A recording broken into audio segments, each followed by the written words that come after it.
देश में अब तक 6,31,000 से ज्यादा लोगों को वैक्सीन लगाई जा चुकी है। स्वास्थ्य मंत्रालय के मुताबिक देश में फिलहाल 2 लाख के आसपास कोरोना के एक्टिव केस हैं और केस लगातार घट रहे हैं। 8 महीने बाद हर दिन मौतों की संख्या 140 से कम हुई है। स्वास्थ्य मंत्रालय ने एक बार फिर साफ किया है कि देश में इस्तेमाल होने वाले कोरोना वैक्सीन पूरी तरह से सुरक्षित है। नीति आयोग के सदस्य वीके पॉल ने कहा कि दोनों कोरोना वैक्सीन का डेटा बता रहा है कि दोनों सुरक्षित हैं। ऐसे में लोगों को वैक्सीन को लेकर हिचक खत्म करनी चाहिए। उन्होंने कहा कि वैक्सीन के दुष्प्रभाव और गंभीर मामलों को लेकर चिंताएं जायज नहीं हैं। स्वास्थ्य मंत्रालय ने बताया कि दुनिया के कई देशों से ज्यादा लोगों को पहले दिन वैक्सीनेट किया गया। देश में करीब 3500 केंद्रों पर टीकाकरण अभियान चलाया जा रहा है। टीकाकरण के बाद दुष्प्रभाव से निपटने के लिए पर्याप्त व्यवस्था की गई है। स्वास्थ्य मंत्रालय ने कहा कि देश के कई राज्यों में टीकाकरण अभियान को तेज करने की तैयारी है। भारत बायोटेक ने कोरोना वैक्सीन को लेकर उठ रहे सवालों के बीच फैक्ट शीट जारी की है, जिसमें वैक्सीन के संभावित दुष्प्रभावों की जानकारी दी गई है। भारत बायोटेक ने एलर्जी, बुखार और ब्लीडिंग डिसऑर्डर वाले वो लोग जो खून पतला करने की दवाई लेते हैं और वो लोग जो इम्यूनिटी को लेकर दवाई लेते हैं, उन्हें कोवैक्सीन ना लगाने की सलाह दी है। इसमें गर्भवती महिलाओं और स्तनपान कराने वाली महिलाओं को भी वैक्सीन ना लगवाने की सलाह दी गई है।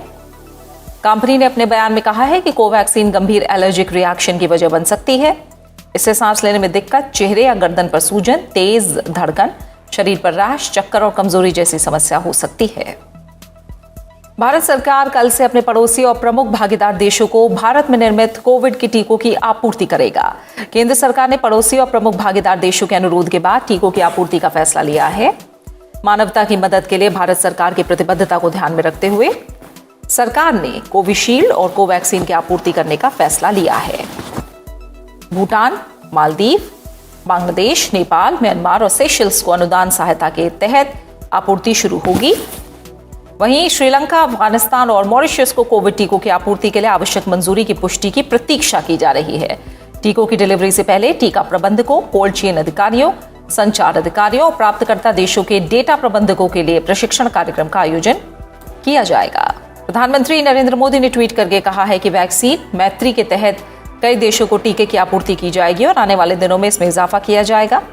प्रधानमंत्री ने कहा कि वैश्विक समुदाय की स्वास्थ्य संबंधी जरूरतों को पूरा करने में भारत को एक लंबे समय तक भरोसेमंद साझेदार के रूप में जाना जाता है। अब तक 580 adverse events following immunisation report हुई हैं और इनमें से 7 लोग हॉस्पिटलाइजेशन के लिए भर्ती हुए। Delhi had 3, out of those 2 have been discharged and 1 with fainting is under observation at Max Hospital, and in Uttarakhand 1 is stable and under observation at AIIMS Rishikesh.